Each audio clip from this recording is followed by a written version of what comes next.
तो good DTM दोस्तों, क्या हाल है। इंडिया में अगर हम बस ब्रांड की बात करें तो इनमें टाटा, अशोक लेलैंड एंड आइजर जैसी कंपनीज का नाम आता है। एंड इनकी लगभग सभी बस की एक खासियत है, इनमें इंजन हमें ऐसे फ्रंट में लगा हुआ मिलता है। इन ब्रांड के पास रियर इंजन बस को लेकर काफी कम ही ऑप्शन है। वहीं अगर आपने गौर किया हो तो जो लग्जरी बस ब्रांड है लाइक वोल्वो, मर्सिडीज या स्केनिया, इनकी बसेज में इंजन रियर साइड प्लेस्ड होता है। एंड ये देख के आपने कभी ना कभी सोचा होगा क्या कि लग्जरी बस ब्रांड ऐसा क्यों करते हैं, उन्हें ऐसा करने से क्या फायदा होता है। एंड टाटा या अशोक लेलैंड इतने बड़े बस ब्रांड होते हुए भी अपनी बसेज में रियर इंजन यूज करने से क्यों डरते हैं, जो आज भी उनकी लगभग सभी बसेज फ्रंट इंजन वाली है। जबकि आपको पता हो तो इंडिया में अशोक लेलैंड ही फर्स्ट टाइम रियर इंजन वाली बस लेकर आया था। तो इस वीडियो में हम आगे इन सब पर डिटेल्स में बात करेंगे। आप बस वीडियो एंड तक देखना पॉपकॉर्न खाते खाते। रोम रोम भाइयों।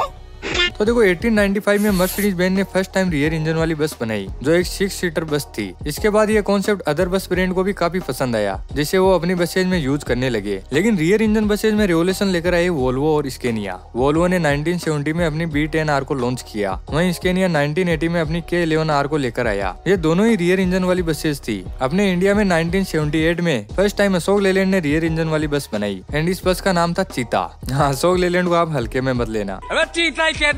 इसके बाद 2001 में वोल्वो ने इंडिया में एंट्री कर दी, जिसने धड़ाधड़ रियर इंजन वाली बसेज लॉन्च करके लाइन लगा दी। आज 2025 में वोल्वो का पूरा लाइनअप रियर इंजन बसेज से भरा हुआ है। इवन जो अदर लग्जरी ब्रांड भी है, उनकी बसेज में भी इंजन पीछे की तरफ भी हमें मिलता है। आज लगभग सभी बस ब्रांड इस कॉन्सेप्ट को फॉलो कर रहे हैं एंड लोग भी ऐसी बसेज में ट्रेवल करना ज्यादा पसंद करते हैं। पर भाई अब सवाल आता है कि रियर इंजन बसेज में ऐसा क्या खास है जो ये इतना पॉपुलर हो रहा है। तो देखो, बस ब्रांड रियर इंजन इन 2 रीजन की वजह से यूज करते हैं, जिसमें फर्स्ट है बेटर कंफर्ट। आपने देखा हो तो फ्रंट इंजन बसेज में ड्राइवर इंजन के ऊपर ही बैठा रहता है, जिसके कारण वो वाइब्रेशन और हीट से परेशान हो जाता है। अगर वो घर भी चला जाए तब भी उसे यही लगता है कि वो अभी भी गाड़ी चला रहा है। लेकिन जब बस में इंजन को रियर में माउंट किया जाता है, तब इंजन की जो वाइब्रेशन है वो बस के अंदर तक नहीं आ पाती एंड इंजन से जो हीट निकलती है वो भी बस के अंदर ना आकर बाहर ही रह जाती है। इसके अलावा रियर इंजन होने की वजह से आगे केबिन में भी काफी स्पेस मिल जाता है, जिसके कारण ड्राइवर और कंडक्टर मस्त मजे कर सकते हैं फुल कंफर्ट में।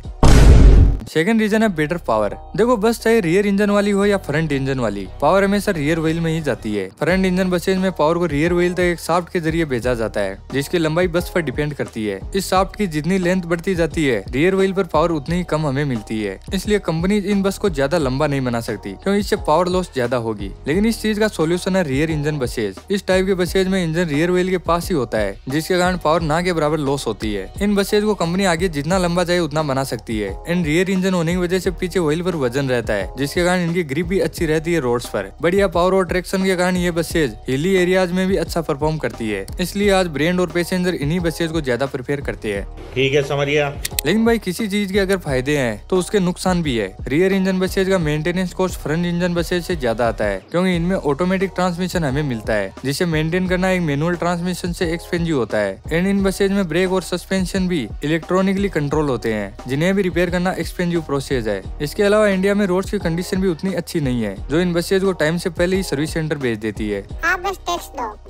एंड इनमें इंजन रियर साइड प्लेस्ड होने से कूलिंग की भी प्रॉब्लम आती है, क्योंकि इनके इंजन को फ्रंट इंजन बसेज की तरह नेचुरली हवा नहीं मिलती, जिसके सॉल्यूशन में फिर इनमें एक एक्सपेंसिव कूलिंग सिस्टम लगाना पड़ता है, जिसमें अगर कभी गलती से प्रॉब्लम भी आ गई तो लोकल मैकेनिक उसे रिपेयर भी नहीं कर सकते, क्योंकि इनके लिए स्पेशल मैकेनिक की जरूरत पड़ती है। और रियर इंजन बसेज में सेफ्टी भी थोड़ी कॉम्प्रोमाइज हो जाती है। इंजन रियर साइड प्लेस्ड होने के कारण पीछे से एक्सीडेंट होने पर अच्छी सेफ्टी मिलती है, पर एक्सीडेंट अगर आगे से होता है तो उसका इम्पैक्ट झेलने के लिए चेसिस के अलावा कुछ नहीं होता, जिससे ड्राइवर और केबिन में बैठे पैसेंजर की जान को खतरा रहता है। तो यह भी एक कॉन्स है इन रियर इंजन बसेज का। इनके अलावा कुछ कॉन्स मैन्युफैक्चरर के लिए भी है, जो उन्हें रोकते हैं रियर इंजन बसेज बनाने से, जैसे कि टाटा या अशोक लेलैंड वगैरह को। रियर इंजन बसेज को बनाना काफी एक्सपेंसिव प्रोसेस है, क्योंकि ये बसेज मोस्टली मोनोकोक चेसिस पर बेस्ड होती है, जो normal ladder on frame chassis से महंगा आता है। साथ ही रियर इंजन बसेज को बनाने के लिए हाई टेक्नोलॉजी और इंजीनियरिंग की जरूरत पड़ती है। इनके ऑटोमेटिक ट्रांसमिशन को इंजन से कनेक्ट करने के लिए बेटर रिसर्च लगती है, जिसके लिए इंजीनियर हायर करना महंगा पड़ता है ब्रांड्स को।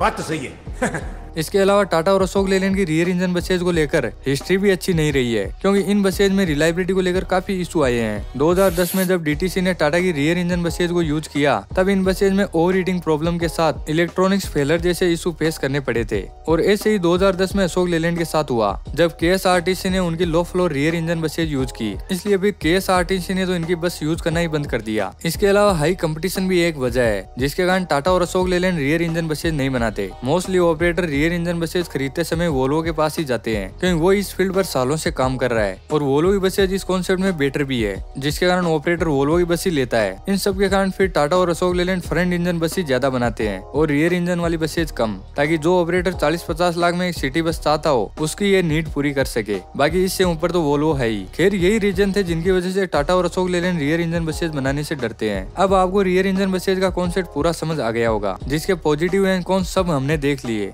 बाय द वे, आपका फेवरेट बस ब्रांड कौन सा है कमेंट में मुझे जरूर बताना। बाकी वीडियो को लाइक करके मोर कार रिलेटेड वीडियोज के लिए चैनल को सब्सक्राइब कर लेना। मिलते हैं नेक्स्ट वीडियो में, तब तक के लिए जय हिंद।